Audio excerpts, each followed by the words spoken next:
Assalamualaikum warahmatullahi wabarakatuh. Pada kesempatan kali ini bertemu kembali dengan video pembelajaran sosiologi. Materi yang akan kita kupas pada kesempatan kali ini adalah proses integrasi sosial, materi sosiologi untuk siswa kelas 11. Baiklah Anda sekalian, bagaimana kabarmu? Semoga semua yang menyaksikan tayangan video pembelajaran ini berada dalam keadaan sehat walafiat. Nah, pada video pembelajaran sebelumnya kita sudah membahas tentang definisi integrasi, kemudian faktor integrasi sosial, dan inilah yang akan kita kupas pada kesempatan kali ini mengenai proses integrasi sosial, yaitu akomodasi, kemudian kerjasama, koordinasi, dan asimilasi. Nah, kita akan mulai tentang akomodasi. Surjono Sukanto mengemukakan bahwa akomodasi diartikan sebagai usaha manusia untuk meredakan pertentangan dalam mencapai kestabilan. Artinya apa? Akomodasi ini merupakan upaya ya untuk menyelesaikan konflik agar masyarakat kembali stabil, agar masyarakat kembali berada dalam keadaan yang serasi dan seimbang. Nah, tujuan akomodasi ada empat ya, ini empat ya. Tujuan akomodasi ada empat ya. Tujuan yang pertama adalah mengurangi pertentangan yang terjadi. Nah, ada beberapa upaya yang bisa dilakukan untuk mengurangi pertentangan, ya, seperti mediasi yang menggunakan pihak ketiga sebagai penasehat, atau arbitrasi menggunakan pihak ketiga sebagai penyelesai atau pembuat keputusan, dan berbagai macam bentuk lainnya yang dapat digunakan untuk mengurangi pertentangan yang terjadi. Kemudian akomodasi ini bertujuan untuk tempat meleburkan kelompok-kelompok yang terpisah. Artinya apa? Melalui akomodasi ini maka diharapkan ya kelompok-kelompok yang saling terlibat konflik mereka bisa melebur satu dengan yang lainnya sehingga konflik itu bisa diselesaikan. Misalkan melalui yang namanya konsiliasi ya antara kelompok yang berkonflik kemudian didatangkan ke suatu lembaga tertentu ya. Di sana mereka bermusyawarah mencapai kesepakatan sehingga mereka bisa melebur untuk mencari upaya untuk menyelesaikan konflik tersebut. Kemudian akomodasi ini bisa digunakan untuk meningkatkan kerjasama ya. Nah, melalui akomodasi ya, kita bisa melihat ya bagaimana satu kelompok dengan kelompok yang lainnya bisa bekerja sama, bisa bahu-membahu untuk menyelesaikan permasalahan-permasalahan yang terjadi. Kemudian yang keempat, mencegah munculnya pertentangan. Ya, di samping mengurangi terjadinya pertentangan, nah akomodasi ini juga bisa digunakan untuk mencegah terjadinya pertentangan atau mencegah terjadinya konflik dalam kehidupan masyarakat. Nah, inilah 4 tujuan dari akomodasi. Oke, kita lanjutkan. Yang kedua, proses integrasi adalah kerjasama. Ya, kerjasama merupakan ya bentuk integrasi yang terjalin antara individu atau kelompok ya yang berusaha untuk mencapai tujuan bersama. Bentuk kerjasama ini bisa dijumpai dalam masyarakat seperti kerukunan, gotong royong, tolong menolong dan lain sebagainya. Ya, kerjasama ini sangat sesuai sekali dengan falsafah bangsa Indonesia dengan nilai-nilai luhur yang diwariskan oleh nenek moyang kita. Berat sama dipikul ya kan, ringan sama dijinjing. Ini adalah bentuk bahwa bangsa kita merupakan bangsa yang mencintai atau sangat menghormati kerjasama ya. Nah, dalam segala sesuatu kerjasama ini merupakan ya suatu proses ya untuk menciptakan yang namanya integrasi sosial. Kemudian perlu yang namanya koordinasi. Apa itu koordinasi? Pengaturan secara sentral untuk mencapai integrasi dengan mempersatukan individu maupun kelompok agar tercapai keseimbangan dan keselarasan dalam hubungan di masyarakat. Nah, masyarakat kita ya terdiri dari berbagai suku, berbagai macam ras, berbagai macam agama ya. Nah, perbedaan-perbedaan yang ada ini tidak akan mungkin bisa bersatu ya, tidak akan mungkin bisa saling tercapai keseimbangan ya tanpa koordinasi. Oleh karena itu perlu ada pihak-pihak yang mengkoordinir, apakah itu dari tokoh masyarakat, dari tokoh pemerintah ya, dari aparat pemerintah sehingga proses integrasi ini bisa dicapai dengan adanya koordinasi yang baik ya.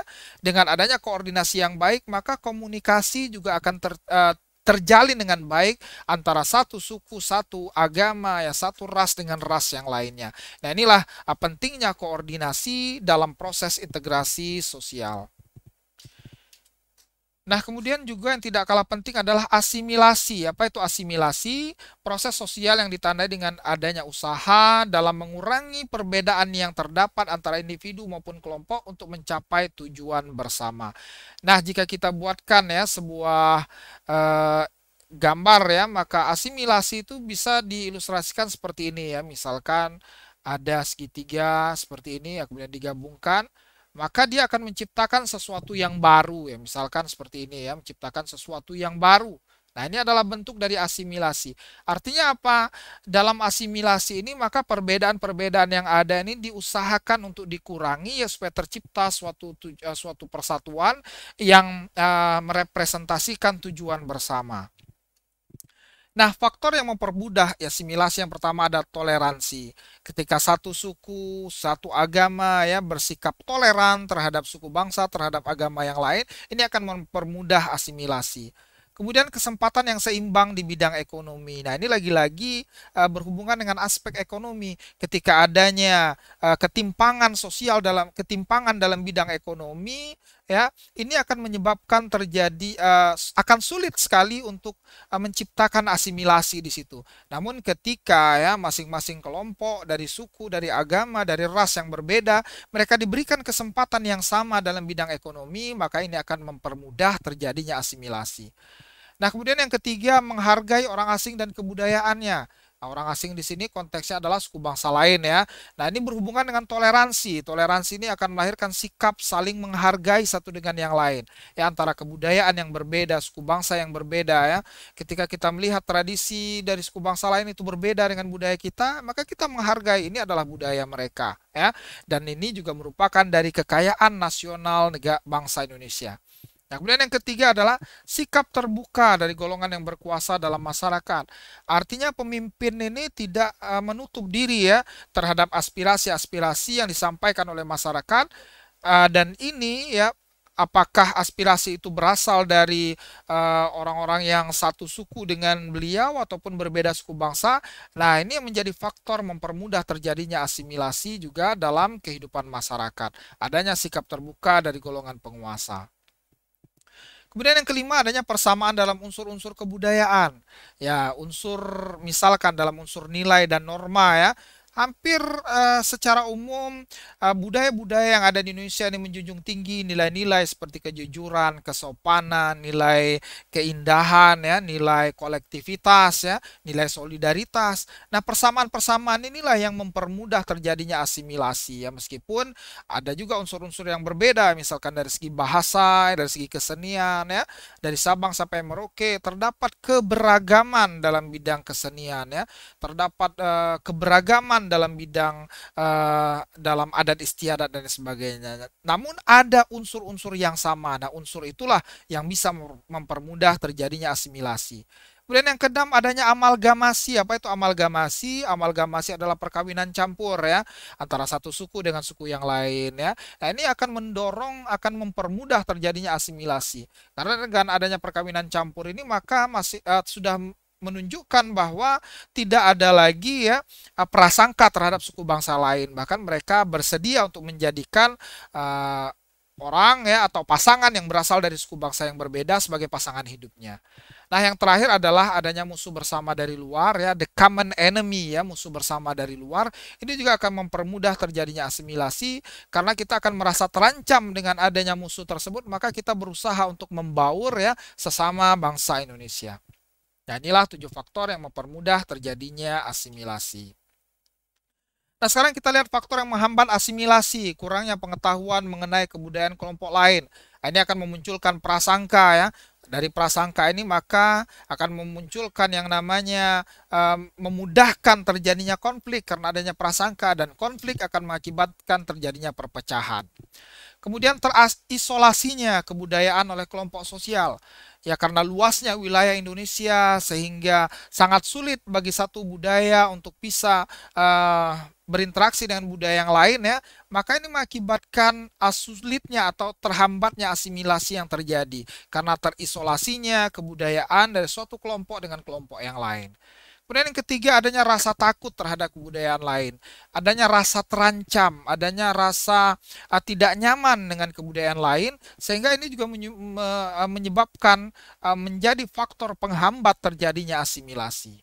Nah, kemudian yang keempat, in group yang kuat, perasaan in group yang kuat ya. Ketika seseorang terlalu terikat dengan kelompoknya ya, terlalu terikat dengan kelompoknya sehingga menganggap out groupnya itu sebagai musuh ya. Ini juga menghambat terjadinya asimilasi karena dia hanya berinteraksi, hanya bergaul dengan kelompoknya saja. Ini adalah faktor yang menghambat asimilasi.